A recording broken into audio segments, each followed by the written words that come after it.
سورۃ لقمان۔ بسم اللہ الرحمن الرحیم۔ الف لام میم تلک آیات الکتاب الحکیم۔ اس سورہ مبارکہ کی ابتدائی آیات جو ہیں وہ سورہ بقرہ کی ابتدائی آیات سے بہت مشابہ بھی ہیں، اور دوسرے یہ کہ اس میں ایک لطیف فرق ہے، وہ ابھی آپ کے سامنے آ جائے گا۔ تلک آیات الکتاب الحکیم ھدی ورحمۃ للمحسنین الذین یقیمون الصلاۃ ویؤتون الزکاۃ وہم بالآخرۃ ہم یوقنون اولئک علی ھدی من ربہم واولئک هم المفلحون۔ پانچویں آیت تو یہاں ہے وہی پانچویں آیت ٹھیک سورہ بقرہ کی ہے، اولئک علی ھدی من ربہم واولئک هم المفلحون۔ پہلی آیت الف لام میم یہاں ہے، پہلی آیت الف لام میم سورہ بقرہ کی بھی ہے۔ نوٹ کیجئے کہ وہاں آیا تھا ھدی للمتقین، یہ تقوی والوں کے لیے جن میں کوئی حق کی طلب ہے، جو چاہتے ہیں نیک راستے پر چلنا، جن میں طلب ہدایت ہے، ان کے لیے ہدایت ہے۔ یہاں ایک لفظ کا اضافہ کیا، اگلی منزل چونکہ بیان ہو رہی ہے، ھدی ورحمۃ للمحسنین، یہ جو بلند ترین منزل ہے، جو احسان کے مقام تک پہنچ جائیں، ان کے حق میں یہ صرف ہدایت ہے، ہدایت نہیں رحمت بھی ہے۔ تو یہاں تقابل اگر کریں گے، الف لام میم ذالک الکتاب لا ریب فیہ ھدی للمتقین، یہاں فرمایا تلک آیات الکتاب الحکیم، یہ ایک بڑی حکمت بھری کتاب کی آیات ہیں، اور یہ ہدایت ہے اور رحمت ہے محسنین کے حق میں۔ اور یہ محسنین جو ہے قرآن کی اصطلاح کے طور پر، جیسا کہ میں بیان کر چکا ہوں سورہ مائدہ میں، کہ یہ پہلا درجہ ہے اسلام، اس سے اوپر ایمان، اس سے اوپر احسان۔ اذا اتقوا وآمنوا وعملوا الصالحات ثم اتقوا وآمنوا ثم اتقوا واحسنوا واللہ یحب المحسنین، ان کے حق میں یہ قرآن رحمت ہے۔ الذین، اب ان کے یہ اوصاف ہیں جو نماز قائم رکھتے ہیں، ویؤتون الزکاۃ، وہاں ہے ومما رزقناہم ینفقون، یہاں باقاعدہ لفظ زکوٰۃ آ گیا، وہ زکوٰۃ دیتے رہتے ہیں، یا یہ کہ اپنے تزکیے کے لیے مسلسل کوشاں رہتے ہیں۔ وہم بالآخرۃ ہم یوقنون، اور آخرت پر ان کا پورا یقین ہے۔ اصل شے جو ہے جو انسان کے عمل اور کردار پر اثر انداز ہوتی ہے، وہ ایمان بالآخرہ ہے۔ اولئک علی ھدی من ربہم، یہ لوگ ہیں ہدایت پر اپنے رب کی جانب سے، واولئک ھم المفلحون، اور یہی ہے فلاح پانے والے۔ وَمِنَ النَّاسِ مَن يَشْتَرِي لَهْوَ الْحَدِيثِ لِيُضِلَّ عَن سَبِيلِ اللَّهِ بِغَيْرِ عِلْمٍ، لوگوں میں سے کچھ ایسے بھی ہیں کہ جو کھیل کی باتیں خریدتے ہیں، کھیل کود، اور تاکہ لوگوں کی توجہ ادھر ہو جائے۔ اور یہ باقاعدہ کیا ہے نضر بن حارث، جو رؤسائے قریش میں سے تھا، اور اس شخص کا معاملہ یہ تھا کہ یہ حضور کے شدید ترین مخالفین میں سے تھا۔ اس نے یہ کیا کہ یہ لوگ جو ہیں، چونکہ عربوں کے اندر ذوق تو تھا، ان کے ہاں اچھے شاعروں کی بڑی قدر تھی، خطبہ ادب جو ہے، فصاحت و بلاغت جو ہے، اس سے ان کو دلچسپی تھی، قرآن مجید کی فصاحت اور بلاغت انہیں اپنی طرف کھینچتی تھی۔ وہ چاہتے تھے کہ یہ لوگ سنیں ہی نہ، تو وہ کہیں سے شام گیا اور وہاں سے کوئی گانا گانے والی ایک لونڈی لے آیا جو بہت اچھا گانا گاتی تھی، اور اس کی محفلیں اس نے منعقد کرانی شروع کر دی، تاکہ لوگ آئیں یہاں پر اور یہ اس میں مگن رہیں، اور رات کا وقت وہاں لگائیں تو دن میں سوئیں۔ بہرحال کسی طریقے سے ان کی توجہات جو ہے اس کو محمد کی طرف سے ہٹا کر صلی اللہ علیہ وسلم تو ان چیزوں میں لگا دیا جائے۔ اور یہ اچھی طرح سمجھ لیجئے کہ اس وقت دنیا میں یہ کھیلوں کا معاملہ، سپورٹس کا، گیمز کا معاملہ، اور پورے ذرائع ابلاغ کے اوپر معلوم ہوتا ہے چھائی ہوئی شے یہی ہے۔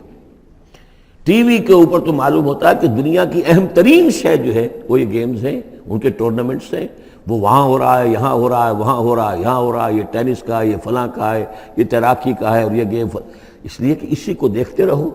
جو بھی وقت کوئی فارغ ہے، ظاہر بات ہے کہ کہیں ایسا نہ ہو کہ کہیں بیٹھے بیٹھے کہیں اچانک خیال ہی آ جائے کہ بھئی سوچے انسان میں ہوں کون، کہاں سے آیا ہوں، کہاں جا رہا ہوں، زندگی کا مال کیا ہے، مقصد کیا ہے، اپنی حالات کے بارے میں ہی سوچے، دنیا کدھر جا رہی ہے، قوم کدھر جا رہی ہے، ملک کدھر جا رہا ہے، نہیں، ان کو مست رکھو۔ وہ اقبال نے تو کہا تھا کہ ابلیس نے یہ کہا اپنے کارندوں سے کہ مست رکھو ذکر و فکر صبح گاہی میں اسے، اور پختہ تر کر دو مزاج خانقاہی میں اسے۔ اس سے اگلی بات ہے کہ جو آج دنیا کے ابلیسوں نے جو ایجاد کی ہے کہ یہ کھیل کود، اسی طریقے سے یہ ایکٹرز، یہ ڈرامے، اور پھر ان کے ایکٹرز اور ایکٹریسز کی زندگیاں، اور ان کے جو بھی سکینڈلز ہوں، جس طریقے سے کہ ان کو دنیا میں پھیلایا جا رہا ہے تاکہ وہ نوجوان نسل بھی بس ان دلچسپی میں پڑی رہے۔ تو یہ ہے اصل میں وہ فلسفہ۔ وَمِنَ النَّاسِ مَن يَشْتَرِي لَهْوَ الْحَدِيثِ، کھیل کود کی چیزیں خریدتے ہیں وہ لوگ، لِيُضِلَّ عَن سَبِيلِ اللَّهِ، تاکہ اللہ کے راستے سے گمراہ کریں، بغیر علم، بغیر علم کے۔ وَيَتَّخِذَهَا هُزُوًا، اور اللہ تعالیٰ کا جو معاملہ ہے اس کو یہ وہ ہنسی ٹھٹا بنا دیں۔ اولئک لہم عذاب مہین، یہ وہ لوگ ہیں کہ جن کے لیے اہانت آمیز عذاب ہے۔ وَإِذَا تُتْلَىٰ عَلَيْهِ آيَاتُنَا وَلَّىٰ مُسْتَكْبِرًا، اور جب اسے سنائی جاتی ہیں ہماری آیات تو وہ ولّا اپنی پیٹھ موڑ کر چل دیتا ہے، مستکبرن استکبار کرتے ہوئے، کأن لم یسمعها، جیسے کہ اس نے سنی ہی نہیں، کان فی اذنیہ وقرا، گویا کہ اس کے کانوں میں کوئی ثقل ہے، بوجھ ہے، اس نے سنا ہی نہیں کیا محمد نے سنایا ہے۔ فبشرہ بعذاب علیم، یہ سارا جو ہے یہ اس نضر بن حارث کے لیے یہ آیات نازل ہوئی ہیں۔ تو اے نبی اس شخص کو دردناک عذاب کا آپ کی بشارت دے دیجئے۔ ان الذین آمنوا وعملوا الصالحات لہم جنات النعیم، یقیناً وہ لوگ جو ایمان لائے اور جنہوں نے نیک عمل کیے ان کے لیے نعمتوں بھرے باغات ہیں، خالدین فیہا، جس میں وہ ہمیشہ ہمیش رہیں گے۔ وعد اللہ حقا، یہ اللہ کا وعدہ ہے جو سچا ہے، پختہ ہے، اٹل ہے، حتمی ہے، یقینی ہے۔ وہو العزیز الحکیم، اور وہ زبردست ہے، حکمت والا۔ خلق السماوات بغیر عمد ترونہا، اس نے آسمان بنا دیے بغیر ستونوں کے جو تمہیں نظر آتے ہوں۔ وَأَلْقَىٰ فِي الْأَرْضِ رَوَاسِيَ أَن تَمِيدَ بِكُمْ، اور اس نے زمین میں ایسے لنگر ڈال دیے ہیں کہ تمہیں لے کر ایک طرف کو لڑک نہ جائے، جھک نہ جائے۔ وَبَثَّ فِيهَا مِن كُلِّ دَابَّةٍ، اور اس میں ہر طرح کے جانور جو ہیں پھیلا دیے ہیں۔ وَأَنزَلْنَا مِنَ السَّمَاءِ مَاءً، اور اس نے اتارا ہے آسمان سے پانی۔ فَأَنبَتْنَا فِيهَا مِن كُلِّ زَوْجٍ كَرِيمٍ، اور اس میں ہر طرح کے جو ہے جوڑے نباتات کے اس نے پیدا کر دیے ہیں، ہر طرح کے۔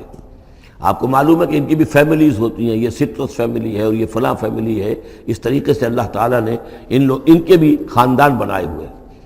ھذا خلق اللہ فارونی ماذا خلق الذین من دونہ، یہ تو ہے اللہ کی تخلیق، تم بھی مانتے ہو کہ اللہ نے بنایا، پھر ذرا مجھے دکھاؤ کیا چیز بنائی ہے انہوں نے جو اس کے سوا معبود تم نے بنا لیے ہیں۔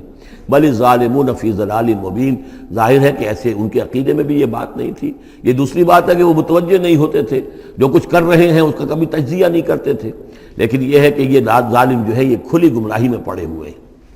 اب جو دوسرا رکوع آ رہا ہے سورہ مبارکہ کا، یہ ہمارے اس منتخب نصاب کا ایک اہم درس ہے، اور یہ منتخب نصاب کا پہلا حصہ ہے جو جامع اسباق، سورۃ العصر، پھر آیت البر، تیسرا سبق یہ ہے، اس لیے کہ اس میں بھی وہ انسان کی نجات کے لیے جو چیزیں لازم ہیں وہ سب کی سب ان کا ایک اسکیلیٹن سمجھیے، اس کا جو ہے ایک خاکہ جو ہے، بلو پرنٹ اس کے اندر بھی آ گیا ہے۔ اور یہ اصل میں ایک ایسے شخص کی مثال ہے جو نہ خود نبی تھے نہ کسی نبی کے پیروکار تھے، لیکن وہی جو بات میں نے بارہا آپ سے عرض کی ہے کہ سلیم الطبع انسان، سلیم الفطرت انسان، اور سلیم العقل انسان، فطرت کج نہ ہوئی ہو، پرورٹڈ نہ ہو، اور انسان کی عقل جو ہے اس کے اوپر پردے نہ پڑ گئے ہوں، تو انسان کچھ حقائق تک خود پہنچ جائے گا چاہے کسی نبی کی دعوت اس تک نہ پہنچی ہو۔ وہ مقام کیا ہے کہ وہ پہچان لے گا کہ اس کائنات کا ایک خالق ہے، وہ اکیلا ہے، وہی اس کا مدبر ہے، وہی چلا رہا ہے، وہ تمام صفات کمال سے بتمام کمال متصف ہے۔ پھر یہ کہ اس نے جو ہمیں پیدا کیا ہے تو زندگی صرف یہ زندگی نہیں ہے بلکہ کوئی اور زندگی بھی ہوگی، اس کے پاس لوٹنا بھی ہوگا، ہم اس کی طرف جائیں گے اور پھر ہمیں اپنے اعمال کا محاسبہ وہاں پر فیس کرنا ہوگا اور جزا و سزا ہوگی۔ یہاں تک انسان پہنچ سکتا ہے، یعنی ایمان ابھی نہ کہیے، ایمان تو تصدیق کو کہتے ہیں، ایمان کا لفظ تو ہوتا ہے جبکہ نبی کی دعوت کی تصدیق کی جائے تو لفظ ایمان ہے، لیکن یوں سمجھیے کہ معرفت یا حکمت، معرفت اور حکمت کے یہ دو سٹیشنز ایسے ہیں کہ جس تک انسان پہنچ جاتا ہے بغیر وحی کے رہنمائی کے، اگر اس کی فطرت سلیم ہے، اس کی عقل سلیم ہے۔ اس کے بعد وہ سوال کرتا ہے، یہی میں نے سورہ فاتحہ میں آپ کو بتایا تھا کہ سورہ فاتحہ دعا ہے، لیکن کس شخص کی دعا ہے؟ عام آدمی کی دعا نہیں ہے، وہ ہمیں تلقین تو کی گئی ہے، نماز میں ہم وہی پڑھتے ہیں، لیکن اس میں پیش نظر کیا ہے کہ ایک شخص جو اپنی سلامتی طبع، سلامتی فطرت، سلامتی عقل سے یہاں تک تو پہنچ گیا کہ الحمدللہ رب العالمین الرحمن الرحیم مالک یوم الدین ایاک نعبد، یہاں تک تو وہ پہنچ گیا ہے۔ اے رب پھر تیری ہی بندگی کرنی چاہیے، تیری ہی مرضی پر چلنا چاہیے، لیکن تیری مرضی کس شے میں ہے یہ ہمیں معلوم نہیں، تو کس چیز سے راضی ہوتا ہے، کس سے ناراض ہوتا ہے یہ ہمیں معلوم نہیں، تیری بندگی کیسے کریں یہ ہمیں معلوم نہیں۔ تو اس سے آگے پھر ہے وہ جو اہدنا الصراط المستقیم، ایاک نعبد و ایاک نستعین اہدنا الصراط المستقیم۔ تو ایسی ایک شخصیت تھی حضرت لقمان کی، جہاں تک روایات ہیں ان سے معلوم ہوتا ہے کہ یہ حبشی النسل تھے۔ نوبیا ایک جگہ ہے کہ جو سوڈان اور یوں سمجھیے کہ مصر کے تقریباً درمیان یا سرحد پر ہے، وہاں یہ رہتے تھے اور کارپینٹر تھے، لیکن یہ کہ اللہ تعالیٰ ذہانت جس کو بھی چاہے دے دے، لیکن ان کے اندر اللہ تعالیٰ نے وہ ذہانت بھی دی تھی، اور وہ سلامتی فکر، سلامتی عقل، سلامتی فطرت، سلامتی قلب، اس کے نتیجے میں وہ اس چیز تک پہنچ گئے تھے، توحید تک۔ اور اس کے ساتھ ہی یہ ہے کہ اعمال انسان کے جو ہیں وہ ضائع جانے والے نہیں ہیں، ان کا کوئی نہ کوئی بدلہ مل کر رہے گا۔ باقی یہ کہ جو چیزیں وہی سے معلوم ہوتی ہیں، جنت دوزخ، وہ تو ان کے تذکرہ نہیں ملے گا اس کے اندر، جو چیزیں، اور کسی رسول کا تذکرہ بھی نہیں ملے گا، اس لیے کہ وہ کسی رسول کے امتی ہوتے تو تذکرہ کرتے۔ یہاں انہوں نے جو اپنی ایک حکیم اور دانا انسان نے اپنے ساری عمر کے سوچ کا جو لب لباب ہے، خلاصہ ہے، حاصل ہے، وہ اپنے بیٹے کو اپنے انتقال کے وقت وصیت کی شکل میں منتقل کیا ہے، اور اس کو اللہ تعالیٰ نے قرآن میں نقل کر دیا، کیونکہ ان کے اقوال کوٹ کیے جاتے تھے۔ جیسے ہم وہ تقریر کرتے ہیں تو کبھی علامہ اقبال کا حوالہ دیتے ہیں، ان کا شعر کوٹ کر دیتے ہیں، کبھی کسی اور کا، تو یہ بھی اصل میں عرب میں خطباء اور شعراء جانتے تھے کہ یہ لقمان جو ہیں یہ بہت ہی حکیم اور دانا انسان تھے، اور ان کے اقوال جو ہے کوٹ کیے جاتے تھے اشعار میں بھی اور خطبات میں بھی۔ تو اللہ نے بتایا کہ دیکھو یہ لقمان بھی جو اپنی سلامتی طبع اور سلامتی فکر کی وجہ سے جہاں تک پہنچا، وہ وہی اصول ہے کہ جن کی طرف محمد تمہیں دعوت دے رہے ہیں صلی اللہ علیہ وسلم۔ وَلَقَدْ آتَيْنَا لُقْمَانَ الْحِكْمَةَ، اور ہم نے لقمان کو دانائی عطا کی۔ دانائی کا نتیجہ کیا تھا؟ انشکر للہ، کہ شکر کرو اللہ کا۔ دانائی کا تقاضا، فطرت کی سلامتی کا تقاضا کیا ہے؟ جو بھی آپ کے ساتھ بھلائی کرے اس کے لیے ایک احسان مندی کے جذبات آپ میں پیدا ہونے چاہیے۔ اگر نہیں ہو رہا ہے تو فطرت جو ہے پرورٹڈ ہے، بس ہو گئی، جو بھی بھلائی کرے۔ اور عقل کا تقاضا کیا ہے کہ اصل جو ہے منعم اس کو پہچان لیا جائے، اور وہ اللہ ہے۔ تو نتیجہ کیا نکلے گا؟ وہ سلامتی طبع جمع سلامتی عقل، تو اللہ کو پہچان لیا جائے اور کہا جائے الحمدللہ، جہاں سے قرآن مجید شروع ہوتا ہے۔ انشکر للہ، کہ شکر کرو اللہ کا۔ ومن یشکر فانما یشکر لنفسہ، جو کوئی بھی شکر کرتا ہے تو وہ شکر کرتا ہے اپنے ہی بھلے کے لیے، اپنے ہی فائدے کے لیے۔ ومن کفر فان اللہ غنی حمید، اور جو کفران نعمت کرتا ہے، ناشکری کرتا ہے، تو اللہ تو غنی اور حمید ہے۔ وَإِذْ قَالَ لُقْمَانُ لِابْنِهِ، اب یہاں سے حضرت لقمان کی وہ نصیحتیں ہیں جو انہوں نے اپنے بیٹے کو کی ہیں، یہاں مذکور نہیں ہے، لیکن مراد یہی ہے کہ انتقال کے وقت، جیسے کہ کوئی شخص دولت مند ہے تو وہ اپنے انتقال کے وقت اپنے بیٹوں کو، یا اگر بیٹا ایک ہی ہے تو اسے بتائے گا کس سے لینا ہے، کس کو دینا ہے، کیا حساب کتاب ہے، کہاں کہاں میرے ایسٹس ہیں۔ کوئی دفینہ ہے تو بھی بتائے گا کہ میرا وہاں فلاں جگہ پر دولت دفن ہے۔ ایک حکیم انسان کے پاس اصل شے اس کی ساری عمر کے غور و فکر کا جو حاصل ہے، کہ میں نے جو کچھ سوچا ہے، میں نے جو کچھ بھی حاصل کیا ہے اپنی فطرت سلیمہ اور عقل سلیم کی رہنمائی میں، وہ میں تمہیں منتقل کر رہا ہوں۔ وَإِذْ قَالَ لُقْمَانُ لِابْنِهِ وَهُوَ يَعِظُهُ، یاد کرو جب کہ کہا لقمان نے اپنے بیٹے سے اور وہ اسے نصیحت کر رہے تھے، یا بنی لا تشرک باللہ، نمبر ایک، اللہ کے ساتھ شرک مت کیجو، ان الشرک لظلم عظیم، یقیناً شرک بہت بڑا ظلم ہے، بہت بڑا ظلم ہے، سب سے بڑی ناانصافی۔ عربی زبان میں ظلم کہتے ہیں وضع الشیء فی غیر محلہ، کسی شے کو ہٹا کر اس کی اصل مقام سے ہٹا کر کہیں اور رکھ دینا، یہ ظلم ہے۔ اللہ خالق ہے تنہا، باقی سب مخلوق ہیں، اب آپ نے مخلوق میں سے کسی کو اللہ کے برابر کر دیا، یا اللہ کو کسی اعتبار سے گرا کر مخلوق کی صف میں لا کے کھڑا کر دیا، تو اس سے بڑا شرک، اس سے بڑی ظلم، اس سے بڑی ناانصافی، اس سے بڑا ظلم کوئی نہیں۔ وَإِذْ قَالَ لُقْمَانُ لِابْنِهِ وَهُوَ يَعِظُهُ يَا بُنَيَّ لَا تُشْرِكْ بِاللَّهِ إِنَّ الشِّرْكَ لَظُلْمٌ عَظِيمٌ، اور اس کے بعد فوراً ہی اللہ تعالیٰ نے اپنی طرف سے ایک بات ایڈ کی ہے۔ یہ چوتھا مقام آ گیا ہے کہ جہاں اللہ کے حق کے فوراً بعد والدین کا حق۔ ظاہر بات ہے کہ حضرت لقمان کو یہ بات کچھ یعنی مناسب نہیں معلوم ہوئی کہ وہ اپنا حق بھی بیان کریں، لہذا اس کی تکمیل کر دی ہے اللہ تعالیٰ نے۔ وَوَصَّيْنَا الْإِنسَانَ بِوَالِدَيْهِ، اور ہم نے وصیت کی انسان کو اس کے والدین کے بارے میں، اور والدین میں سے بھی خاص طور پر والدہ، اس لیے کہ زیادہ مشقت وہ جھیلتی ہے، زیادہ تکلیفیں بچوں کی پرورش میں ماں کو برداشت کرنی پڑتی ہیں۔ وَوَصَّيْنَا الْإِنسَانَ بِوَالِدَيْهِ حَمَلَتْهُ أُمُّهُ وَهْنًا عَلَى وَهْنٍ، اسے اٹھائے رکھا، وہ جو حمل ہے اس کے اپنے جسم کے اندر اٹھائے رکھا اس نے اس کو، وَهْنًا عَلَى وَهْنٍ، کمزوری پر کمزوری جھیل کر، وَفِصَالُهُ فِي عَامَيْنِ، پھر اس کا دودھ چھڑانا ہوا 2 سال میں سے۔ پھر یہ کہ پہلے 9 مہینے تو جونک کی طرح اس کے جسم کے اندر خون چوستا رہا، اور اس کے بعد پھر جو ہے دودھ اس کا جو ہے پیا ہے، تو وہ بھی اس کی توانائیاں اور اس کی قوت ہی ہے کہ جو دودھ کی شکل میں اس کے لیے غذا بنی ہے۔ انشکر لی ولوالدیک، کہ شکر کرو میرا اور اپنے والدین کا، الی المصیر، اور میری طرف تم کو لوٹ کر آنا ہے۔ اب دیکھیے جیسے میں نے وہاں عرض کیا تھا کہ سورہ عنکبوت میں اور اس میں بڑی مناسبت ہے ان دو میں، وہ مضمون اب یہاں بھی آ رہا ہے کہ اگر یہ دو حق ٹکرا جائیں، ایک حق اللہ کا ہے شرک نہ کیا جائے، ایک حق والدین کے ساتھ حسن سلوک ہے، اب یہ ٹکرا گئے، والدین کہہ رہے ہیں شرک کرو، اب کیا کریں؟ وَإِن جَاهَدَاكَ عَلَىٰ أَن تُشْرِكَ بِي مَا لَيْسَ لَكَ بِهِ عِلْمٌ، اگر وہ تم سے جہاد کریں، تم پر دباؤ ڈالیں، تم سے لڑیں، تم سے جھگڑیں اور تمہیں مجبور کریں کہ تم شریک کرو اور شرک کرو میرے ساتھ ایسی چیز کا کہ جس کا تمہارے پاس کوئی علم نہیں ہے، فَلَا تُطِعْهُمَا، تو ان کا کہنا مت مانو۔ وہاں پر بھی یہ مضمون آ چکا، یہاں دوبارہ آ گیا کہ ان کے حقوق ایک حد تک ہیں، اس سے آگے بڑھ کر وہ اللہ کے حقوق پر ڈاکہ ڈالنے لگے، بازی بازی بارش بابا ہم بازی، ان کے حقوق اللہ کے حقوق کے برابر نہیں ہو سکتے، ان کے حقوق اللہ کے حقوق سے فائق نہیں ہو سکتے، اس کے نیچے نیچے ہیں، تو شرک نہیں۔ البتہ یہاں یہ ذہن میں رکھیے کہ شرک صرف بت پرستی کو نہیں کہتے، لا تشرک، شرک کی کوئی قسم بھی ہو۔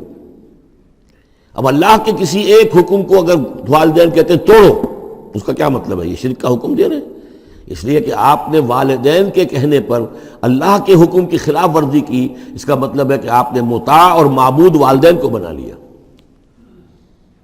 نفس کے کہنے پر آپ حرام کے اندر منہ مار رہے ہیں تو آپ کا جو حرام جو دولت ہے وہ آپ کا معبود ہے، اور آپ کا نفس آپ کا معبود ہے۔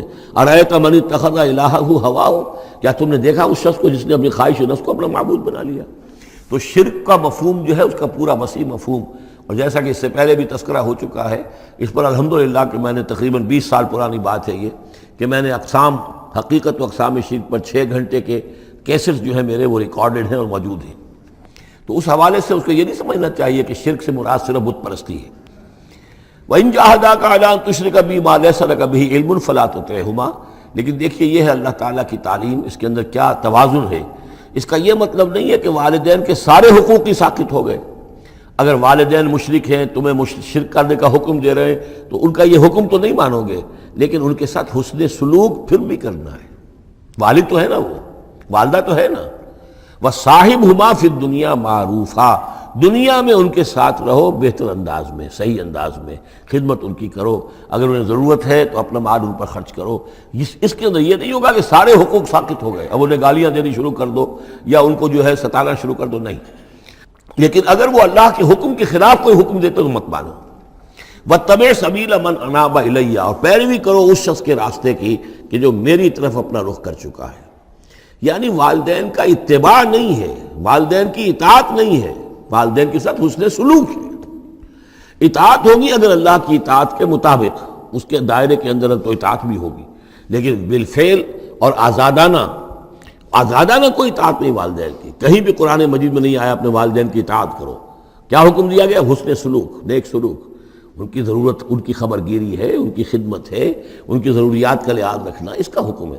باقی پیروی کرو اس شخص کی جس نے اپنا رخ میری طرف کر لیا ہے، وہ کوئی بھی ہے۔ پہلے انبیاء ہوتے تھے، انبیاء کی پیروی کرو، اب انبیاء نہیں ہیں، انبیاء کے خادم ہیں۔ انبیاء کی امتوں میں جو شخص بھی اٹھا ہے دین کی دعوت لے کر، جس نے اپنا رخ کر لیا ہے، جس نے کہا میں چل رہا ہوں اللہ کے راستے میں، کون میرا ساتھی بنتا ہے، تو پیروی کرو اس کی۔ وَاتَّبِعْ سَبِيلَ مَنْ أَنَابَ إِلَيَّ، پیروی کرو اس شخص کے راستے کی جس نے اپنا رخ میری طرف کر لیا ہے۔ ثُمَّ إِلَيَّ مَرْجِعُكُمْ، پھر میری ہی طرف تم سب کا لوٹنا ہے۔ والدین بھی یہی آ جائیں گے میرے پاس، تم بھی آ جاؤ گے۔ فَأُنَبِّئُكُم بِمَا كُنتُمْ تَعْمَلُونَ، پھر میں تمہیں جتلا دوں گا جو کچھ کہ تم کرتے رہے تھے۔ اب یہاں بیچ میں جو آگے اللہ کی طرف سے آگے یعنی حضرت لقمان کی نصیحت صرف ابھی ایک آئی تھی، یا بنی لا تشرک باللہ ان الشرک لظلم عظیم، اے میرے بچے شرک مت کرنا اللہ کے ساتھ، اس لیے کہ شرک جو ہے بہت بڑا ظلم ہے، بہت بڑی ناانصافی ہے۔ دوسری وصیت ان کی کیا ہے؟ یا بنی انہا ان تک مثقال حبۃ من خردل فتکن فی صخرۃ او فی السماوات او فی الارض یأت بہ اللہ ان اللہ لطیف خبیر، اے میرے بچے عمل، خواہ وہ نیکی کا ہو خواہ بدی کا ہو، انہا، ہا کی ضمیر ہے عمل کی طرف، عمل خواہ ایک رائی کے دانے کے ہم وزن ہو۔ اب یہ سب سے چھوٹی چیز، رائی کا دانہ، فتیلہ، نقیرہ، یہ 3 چیزیں آتی ہیں قرآن مجید میں عام طور پر چھوٹی شے کے لیے، لا یظلمون فتیلہ، لا یظلمون نقیرہ، اور یہ کہ رائی کا دانہ، رائی کا دانہ بہت چھوٹا، تو چاہے وہ نیکی یا بدی ہو رائی کے دانے کے ہم وزن۔ اور پھر فتکن فی صخرۃ، وہ کسی پہاڑ کی، کسی چٹان کے پیٹ میں جا کر، کسی کھو کے اندر جا کر وہ عمل کیا گیا ہو، او فی السماوات، یا آسمانوں میں کیا گیا ہو۔ اب تو آسمانوں میں ہے نا، آپ خلا میں جا کر وہ عمل کر رہے ہیں تو پھر اب تو انسان جو ہے وہاں تک پہنچ گیا ہے۔ او فی الارض، یا زمین کے پیٹ میں گھس کر کیا گیا ہو، یأتی بہ اللہ، اللہ اسے لے آئے گا۔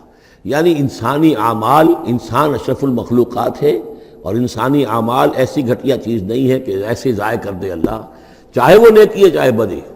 فمن یعمل مثقال ذرۃ خیرا یرہ ومن یعمل مثقال ذرۃ شرا یرہ، لیکن عمل ضائع نہیں ہوگا، چاہے وہ رائی کے دانے کے برابر ہو، پھر چاہے وہ کسی چٹان میں گھس کر کیا گیا ہو، کسی پہاڑ کی کھو میں کیا گیا ہو، چاہے وہ خلا اور فضا کی پہنائیوں میں کیا گیا ہو، چاہے وہ زمین کے اندر سرنگ کھود کر کیا گیا ہو، یأتی بہ اللہ ان اللہ لطیف خبیر، یقیناً اللہ تعالیٰ باریک بین ہے، باخبر ہے۔ اب دو چیزیں آ گئیں، اللہ کے ساتھ شرک نہیں، اور اعمال کے بارے میں دیکھ لو، نیکی اور بدی کے نتائج نکل کر رہیں گے۔ اس سے آگے بعث بعد الموت کا یہاں تذکرہ نہیں ہے، اس سے بعد جنت اور دوزخ کا، اس لیے کہ یہ چیزیں معلوم ہوتی ہیں پھر نبی کے بتانے سے۔ اصولی طور پر جو چیز حکمت سے انسان جہاں تک پہنچ سکتا ہے وہ دو ہے، ایک خالق اور اس کے ساتھ شرک نہ ہو، اور نمبر دو اس اعمال انسانی ان کا ضرور بدلہ ملے گا۔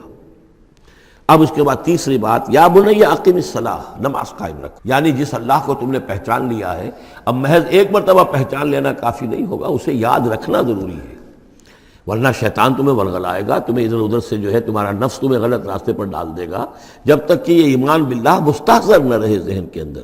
اور ایمان باللہ کو مستحضر رکھنے کے لیے ذکر ہے جو ہم پڑھ چکے ہیں، اتل ما اوحی الیک من الکتاب واقم الصلاۃ ان الصلاۃ تنہی عن الفحشاء والمنکر۔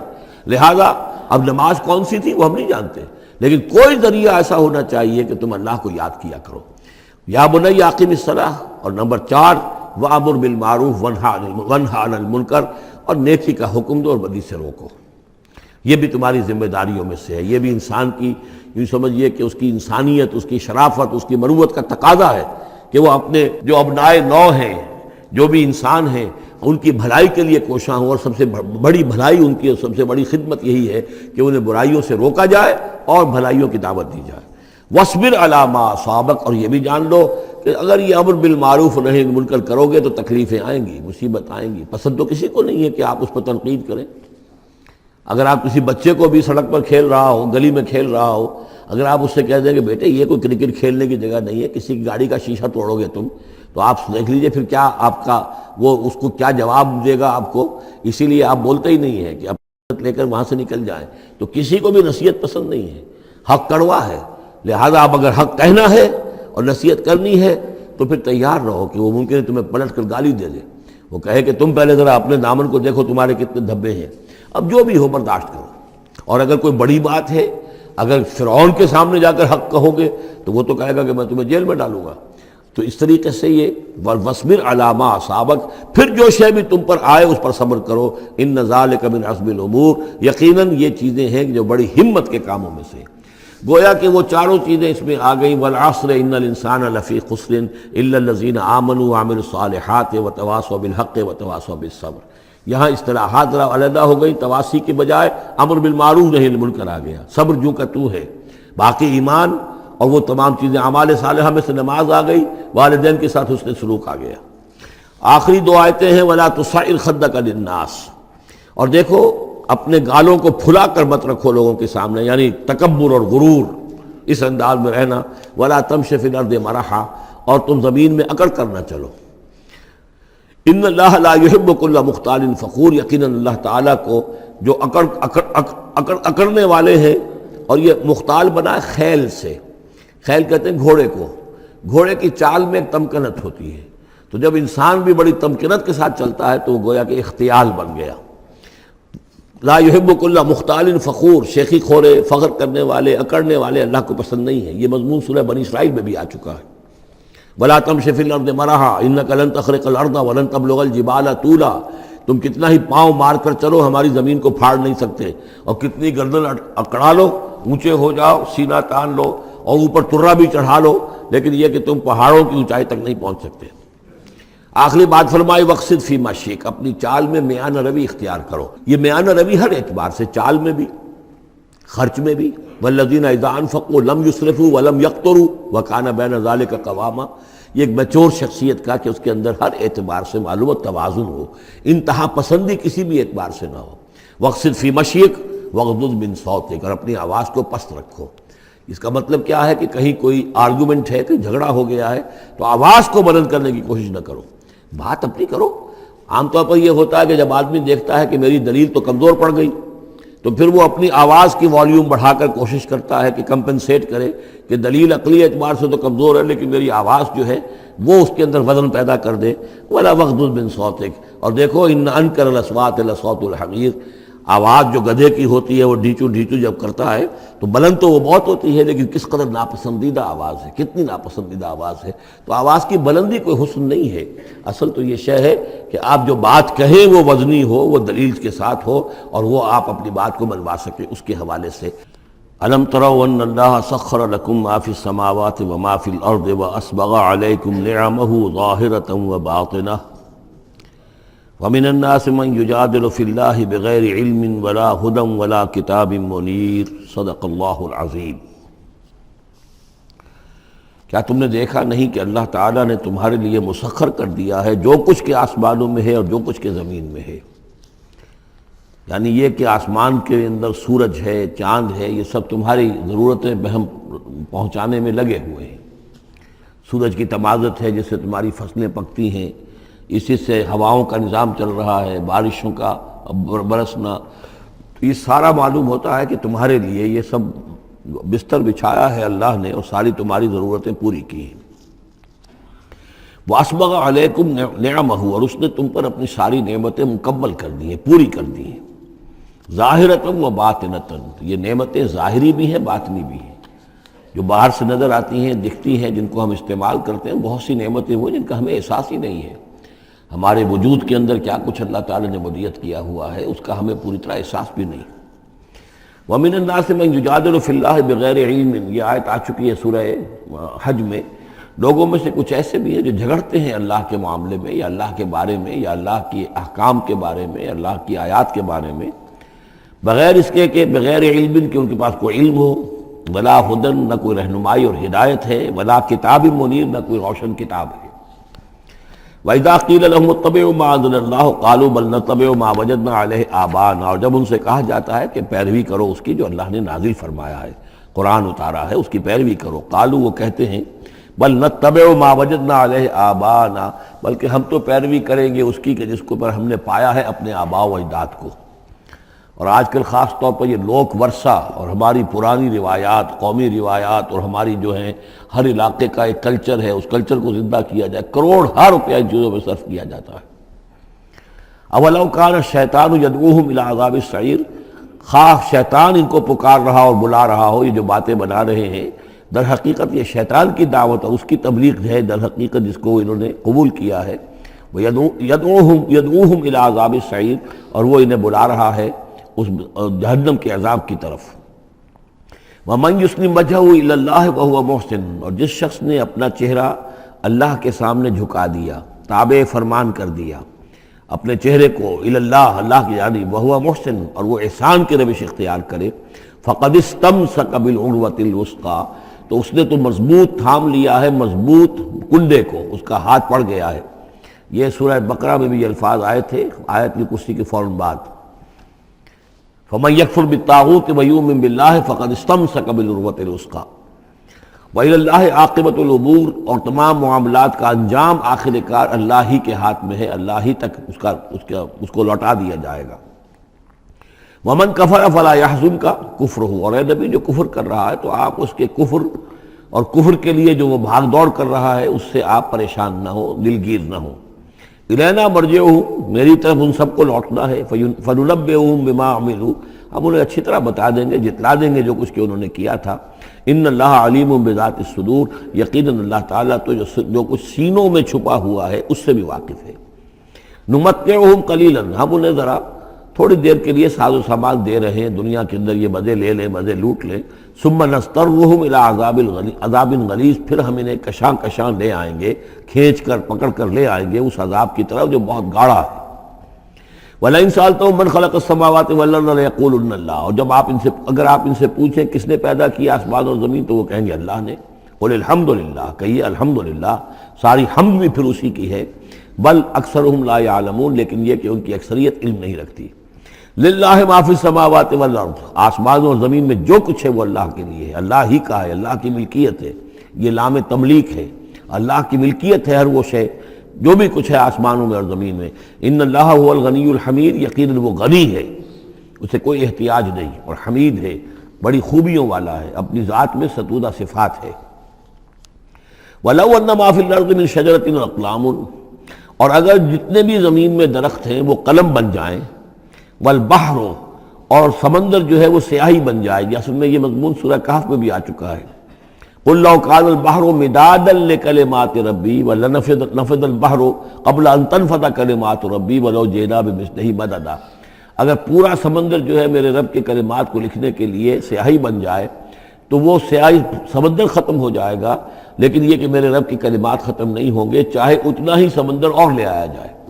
وہی مضمون یہاں بھی آ رہا، اور یہ بات نوٹ کی ہے، میں نے کئی مرتبہ آپ کو بتائی ہے کہ اہم مضامین قرآن مجید میں کم سے کم دو جگہ ضرور ملتے ہیں۔ وَلَوْ، اب وہاں پر صرف سیاہی کا تذکرہ تھا، یہاں سیاہی کے ساتھ قلم۔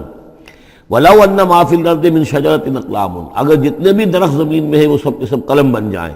والبحر، اور سیاہی جو ہے یہاں پہ اب محظوظ سمجھیے مدادن، اور بحر جو ہے سمندر جو ہے وہ سیاہی کی شکل اختیار کر لے۔ یمدہ من بعدہ سبعۃ ابحر، اور اس سیاہی کو پھر مزید پھیلائے اور بڑھائے 7 سمندر اور اس کے اندر جو ہے ڈال دیے جائیں، ما نفدت کلمات اللہ، اللہ تعالیٰ کی کلمات ختم نہیں ہوں گے۔ اور یہ میں عرض کر چکا ہوں، اس سے مراد کیا ہے کہ ہر شے جو اس کائنات میں ہے اللہ تعالیٰ کے کلمہ کن کا ظہور ہے، تو گویا کہ یہ تمام مخلوقات جو ہے کلمات اللہ ہے۔ اس اعتبار سے ظاہر بات ہے کہ احصاء کرنا ممکن ہی نہیں، اور آج کچھ نہ کچھ ہمیں اندازہ ہے کہ یہ کائنات کتنی وسیع و عریض ہے۔ ابھی تک بڑی سے بڑی ٹیلیسکوپس ایجاد کرنے کے باوجود trillions and trillions and trillions of light years تک تو ہم نے دیکھ لیا ہے، لیکن کائنات کا سرا ابھی ہمیں نظر نہیں آیا کہ شروع کہاں ہوتی ہے ختم کہاں ہوتی ہے۔ تو اس سے اندازہ کریں اللہ تعالیٰ کی خلاقی کا اور اس کی مخلوقات کتنی ہیں۔ تو وہ جتنے بھی کلمات کن ہیں، اگر ان کو لکھنے کے لیے تمام جو ہے زمین کے درخت وہ قلم بن جائیں، اور تمام سمندر جو ہیں وہ سیاہی بن جائے، اور 7 سمندر اور بھی اس میں ایڈ کر دیے جائیں، تب بھی یہ کہ اللہ کے کلمات ختم نہیں ہوں گے۔ ان اللہ عزیز الحکیم، یقیناً اللہ تعالیٰ زبردست ہے، حکمت والا۔ اب ادھر تو اس میں تو اللہ تعالیٰ کی تخلیق کی وسعت اور عظمت کا تذکرہ ہو گیا، اب اس کا جو اس کے انتظام کا معاملہ، اس کی تدبیر جو ہے اس میں کس قدر یسر ہے، کتنی آسانی ہے، کتنی سہولت ہے اس کے لیے۔ یعنی اس کائنات کو جیسے کہ سورہ بقرہ میں آیت الکرسی میں بھی آیا تھا، وَلَا يَئُودُهُ حِفْظُهُمَا، یہ آسمانوں اور زمین کی حفاظت اس پر کوئی بھاری نہیں ہے، مشکل نہیں ہے، اس کو جو ہے اس کے تھامنے میں، اس کے چلانے میں کوئی اس کے لیے یہ کام بوجھل نہیں ہے، وزنی نہیں ہے۔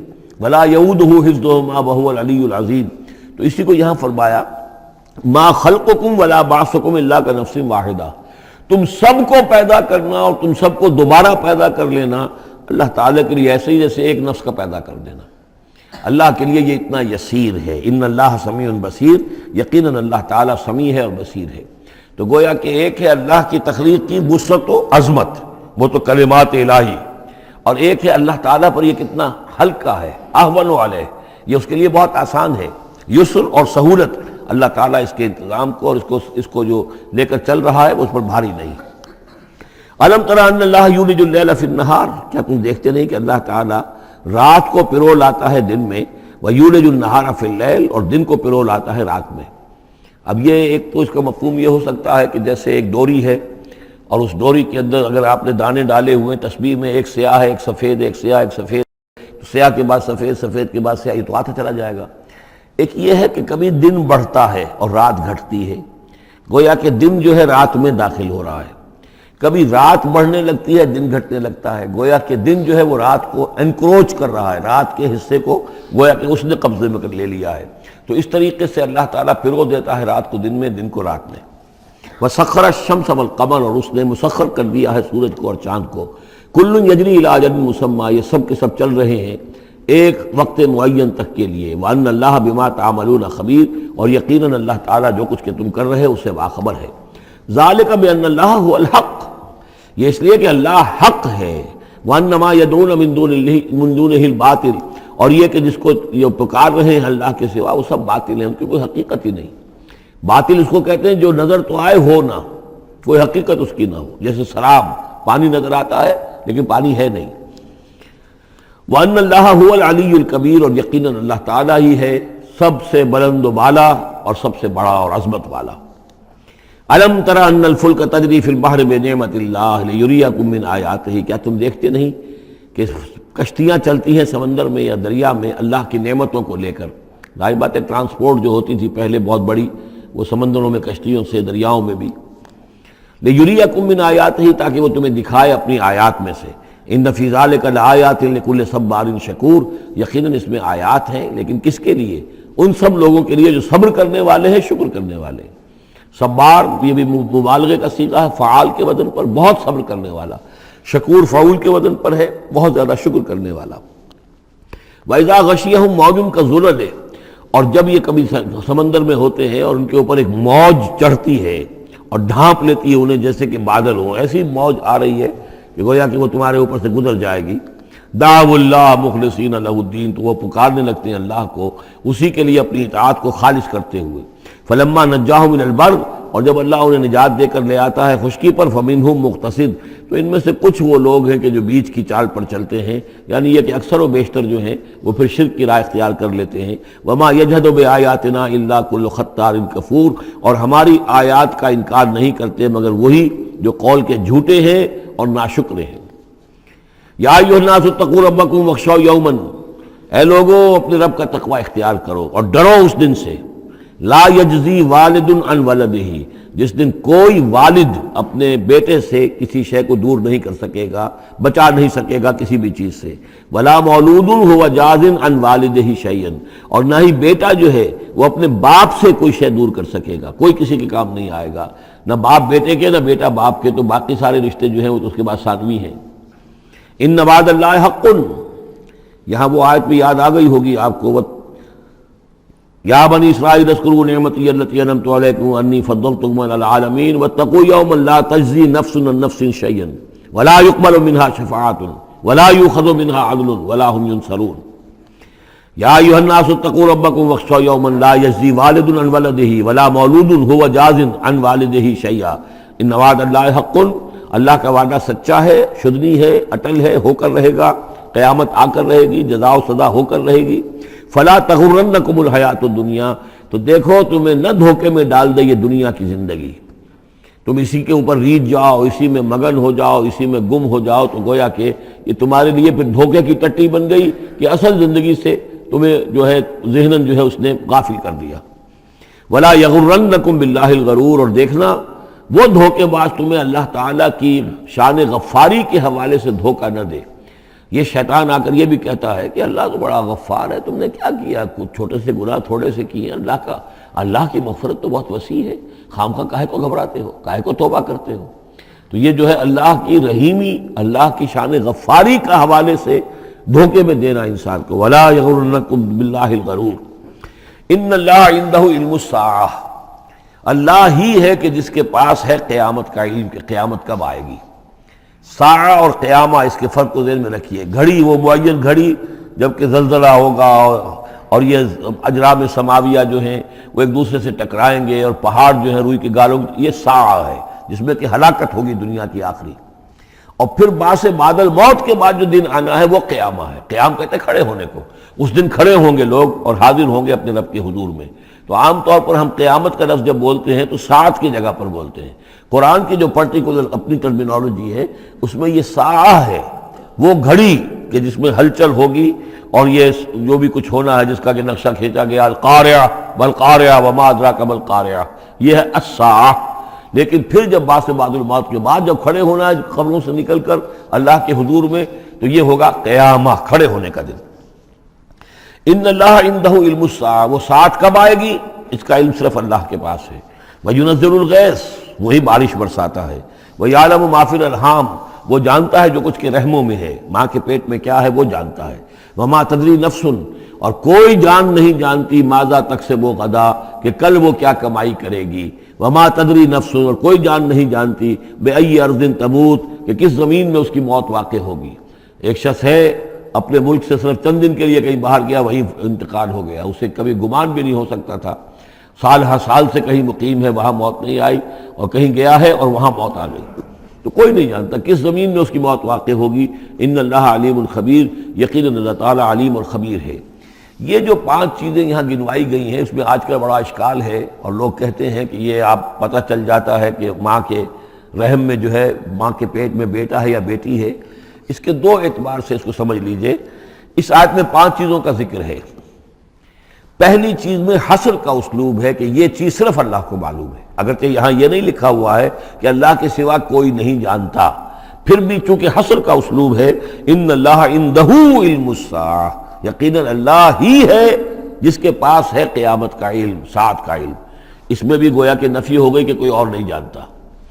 2 آخری چیزوں میں بھی نفی ہے، وما تدری نفس ماذا تکسب غدا، کوئی نہیں جانتا کہ کل وہ کیا کمائے گا. اس میں بھی کیٹیگوریکل نفی ہے اس کی. وما تدری نفس بأی ارض تموت، یہ بھی پھر کیٹیگوریکل نفی ہے کہ نہیں کوئی جانتا، کوئی جان نہیں جانتی کہ کہاں اس کی موت واقع ہوگی. لیکن 2 چیزیں جو ہے کیٹیگوریکل ڈینائل نہیں ہے. وَيُنَزِّلُ الْغَيْثَ، اللہ بارش برساتا ہے. یہ کہاں لکھا؟ نہ یہاں اس حصر کا اسلوب ہے، نہ یہ لکھا ہے کہ یہ کام جو ہے صرف اللہ کرتا ہے. اسی طرح یعلم ما فی الارحام، اللہ جانتا ہے جو کچھ کے رحموں میں ہے. اب یہ جو نہیں لکھا کہ کوئی اور نہیں جانتا. اس اعتبار سے قرآن مجید کے الفاظ جو ہیں ان کے اوپر تو اعتراض وارد ہو ہی نہیں سکتا. البتہ اعتراض اگر کچھ وارد ہوتا تو ایک حدیث پر ہوتا ہے. حدیث میں یہ آیا ہے کہ حضرت جبرائیل نے جب پوچھا تھا کہ مجھے قیامت کے بارے میں بتائیے، تو اس میں سے ایک روایت میں یہ الفاظ آئے ہیں کہ فی 5 لا یعلمہن الا اللہ. یہ قیامت کا علم جو ہے یہ تو ان 5 چیزوں میں سے ہے جنہیں اللہ کے سوا کوئی نہیں جانتا، اور وہاں حضور نے یہ ساری چیزیں گنوائی ہیں. اس کا جو ہے جواب وہ یہ ہے کہ رحم میں کیا ہے اس کا صرف ایک پہلو ہمیں معلوم ہوا ہے کہ وہ بیٹا یا بیٹی ہے. باقی جو کچھ ہے اس کے نہ معلوم کتنے پہلو ہیں، کتنا ذہین ہے، کس قدر فطین ہے، اس کے اندر کیا اوصاف ہے، اس میں کیا صلاحیتیں ہیں، شقی ہے یا سعید ہے، نیکوکار ہوگا بدکار ہوگا، کیا پتہ ہے، یا ہوگا یا ہوگی. تو اس سے یہ کہ اس کی جو حدیث کا بھی معاملہ ہے اس کی بھی جو ہے اس کی توضیح موجود ہے، اس پہ کسی گھبرانے کی ضرورت نہیں ہے. ان اللہ علیم الخبیر، یقیناً اللہ تعالی علیم اور خبیر ہے.